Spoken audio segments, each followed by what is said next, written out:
general, tema 24. Las personas ante la actividad de la administración. Derechos y obligaciones. El interesado, concepto, capacidad de obrar y representación. La identificación de los interesados y sus derechos en el procedimiento. Vale, pues empezamos hablando de las personas ante la actividad de la administración, derechos y obligaciones. Entonces, lo primero de lo que hay que hablar es la relación que mantienen las personas con la administración. Entonces, vamos a hablar de la relación jurídico-administrativa. Y es que diremos estar en presencia de una relación jurídico-administrativa cuando en ella intervienen dos o más personas, siendo una de ellas jurídico-pública y estando en la relación regulada por derecho administrativo. Toda relación jurídico-administrativa supone la existencia de al menos dos sujetos, una administración pública y una persona, ya sea física o jurídica. Ahora bien, nuestras leyes administrativas han venido hablando de administrado en lugar de persona, y definimos al administrado como aquella persona física o jurídica que entra en contacto con la administración o sus agentes en virtud de una relación jurídico-administrativa. Respecto a las clases de sujeción de esta relación, ¿cómo puede estar sujeta esta persona a la administración? Bueno, pues toda persona se encuentra vinculada por los actos de la administración, distinguiendo según el grado de sujeción los siguientes casos. Puede ser sujeción simple o sujeción cualificada. La sujeción simple simplemente va a referirse a que si carece de una posición especial, como la mayoría de las personas, puede encontrarse en dos situaciones, bien de sacrificio, como la apropiación o función de policía, o de beneficio, como la de fomento. Y la sujeción puede ser también cualificada, por la que además de la sujeción general, se halla frente a la administración en una posición especial. Entonces, la distinta posición influye en el contenido de sus derechos y obligaciones, y las personas cualificadas son objeto de una regulación más minuciosa.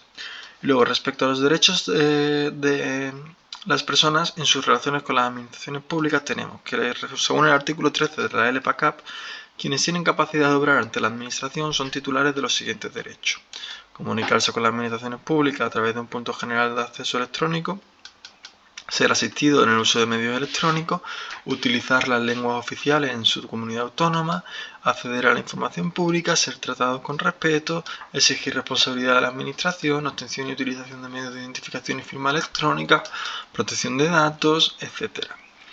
Y respecto a las obligaciones, bueno, tenemos las previstas en la LPACAP y las demás obligaciones. Entonces, las que se prevén en la LPACAP, dice el artículo de la Ley de Procedimiento Administrativo Común de las Administraciones Públicas, que las personas pueden elegir si se comunican mediante medios electrónicos o no, salvo que estén obligadas a relacionarse con ella a través de medios electrónicos. El medio elegido por la persona podrá ser modificado por aquella en cualquier momento, y en todo caso estarán obligados a relacionarse a través de medios electrónicos las personas jurídicas, las entidades sin personalidad jurídica, quienes ejerzan una actividad profesional para la que se requiera colegiación obligatoria, quienes representen a un interesado que esté obligado a relacionarse electrónicamente con la administración. Entonces, todos estos son los obligados a relacionarse a través de medios electrónicos. Luego, respecto a las otras obligaciones, bueno, el artículo 9.1 de la Constitución dice que los ciudadanos están sujetos a la Constitución y a las leyes. Y el artículo siguiente, el artículo 10 de la Constitución, dice que se establece que la dignidad de la persona, los derechos inviolables que le son inherentes, el libre desarrollo de la personalidad, el respeto a la ley y a los derechos de los demás son fundamento del orden político y de la paz social. Esto nos lleva a la conclusión de que las personas somos libres con las limitaciones que nos impongan las normas, por lo que se ha de considerar permitido todo lo que no esté prohibido.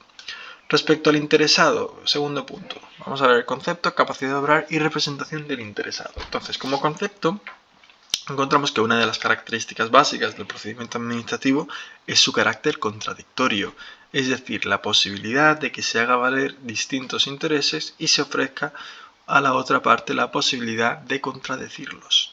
En efecto, en un procedimiento administrativo intervienen dos partes, por un lado la administración pública y por otro los interesados. La doctrina también diferencia a los interesados principales, que son quienes promueven el procedimiento activamente o pasivamente, y los accesorios, que son terceros cuyos intereses pueden ser afectados. A todos ellos se refiere la LPACAP en su artículo 4, considerando interesados a quienes promueven el procedimiento como titulares de derechos legítimos, los que sin haberlo iniciado tengan derechos que puedan resultar afectados, o aquellos cuyos intereses legítimos puedan resultar afectados por la resolución y se presonen previa resolución. Luego, respecto a la capacidad de obrar, se distingue la capacidad jurídica para ser sujeto de derechos y obligaciones de la capacidad de obrar, que es la aptitud de ejercer por sí mismo sus derechos. En derecho administrativo, ambos conceptos tienden a identificarse en la medida en que quien es titular de uno suele tener la titularidad del otro. Entonces, en derecho administrativo solo tiene capacidad jurídica el que tenga capacidad de obrar y viceversa. A estos efectos, la LPACAP dice que tendrá capacidad de obrar ante las administraciones públicas los siguientes. Tenemos las personas físicas o jurídicas que ostenten capacidad de obrar civil. Los menores de edad para el ejercicio y defensa de aquellos de sus derechos e intereses cuya actuación esté permitida por ordenamiento jurídico sin la asistencia de persona que ejerza la patria potestad o tutela. Y cuando la ley así lo declare expresamente, los grupos afectados y entidades sin personalidad jurídica. Ahora bien, hay que considerar que en el derecho administrativo hay una serie de factores que van a influir en la relación. Y va a empezar por la nacionalidad, y es que se precisa nacionalidad española para el acceso a la función pública y ejercer el derecho a voto en las elecciones legislativas estatales. Respecto a la edad, bueno, en esta rama de derecho a veces se amplía la edad mínima y otras veces se reduce. Respecto a la enfermedad, es una limitación, por ejemplo, para el acceso a la función pública, que se requiere no padecer enfermedad que impida el desempeño de las funciones del puesto.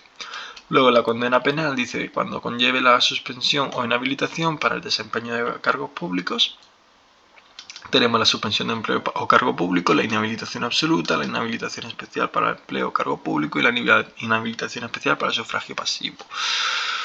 Son 4 opciones de condena que pueden influir sobre los requisitos, ¿no? Procesamiento y suspensión. La suspensión tradicional puede implicar la limitación también.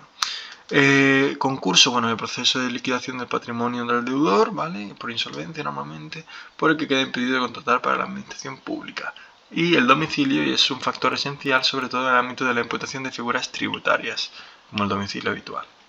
Luego, la representación. Bueno, la representación, vamos a ver primero de todo la actuación por medio de representante. Y es que el artículo 5 de la LPACAP dice que los interesados con capacidad de obrar podrán actuar por medio de representante y su acreditación distingue 2 supuestos.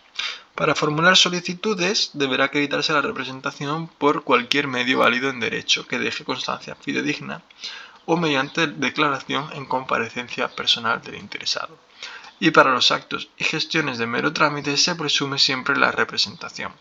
Ahora bien, la falta o insuficiente acreditación de la representación no impedirá que se tenga por realizado el acto de que se trate, siempre que se aporte aquella dentro del plazo de 10 días.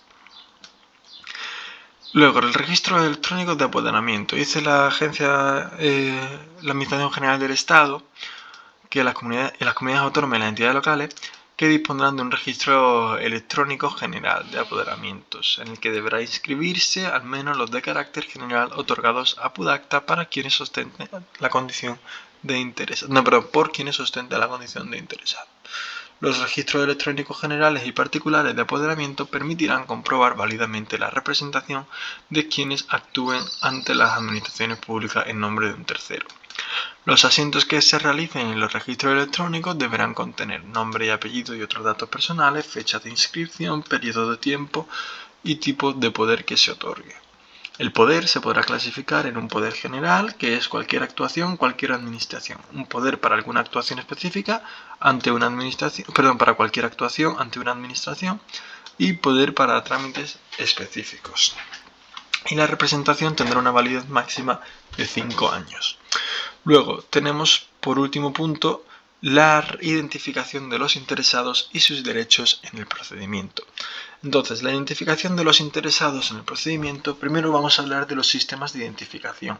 Y es que las administraciones públicas están obligadas a verificar la identidad de los interesados en el procedimiento administrativo mediante la comprobación de su DNI. Y los interesados podrán identificarse mediante los siguientes sistemas. Sistemas basados en certificados electrónicos cualificados de firma electrónica, los cualificados de sello electrónico o sistema de clave concertada. y las administraciones públicas deberán garantizar que la utilización de uno de los sistemas sea posible para todo el procedimiento. En todo caso, la aceptación de alguno de estos sistemas servirá para acreditar frente a todas las administraciones públicas la identificación electrónica. Luego, los sistemas de firma admitidos por las administraciones públicas, dice el artículo 10 de la LPACAP, que los interesados podrán firmar a través de cualquier medio que permita acreditar la autenticidad de la expresión de su voluntad y consentimiento, así como la integridad e inalterabilidad del documento. Luego, el uso de medios de identificación y firma, en el procedimiento. Las administraciones públicas solo requerirán a los interesados el uso obligatorio de firma para formular solicitudes, presentar declaraciones responsables, interponer recursos, desistir de acciones o renunciar a derechos. Luego, respecto a la asistencia en el uso de medios electrónicos a los interesados, las administraciones públicas deberán garantizar que los interesados puedan relacionarse electrónicamente con la administración y por ello pondrán a su disposición los canales necesarios en cada caso. Finalmente, en este tema tenemos los derechos de los interesados en el procedimiento. Y la LPACAP otorga a los interesados un abanico de derechos para su participación activa en la tramitación de los procedimientos, enumerados en el artículo 53 de esta Ley 39/2015.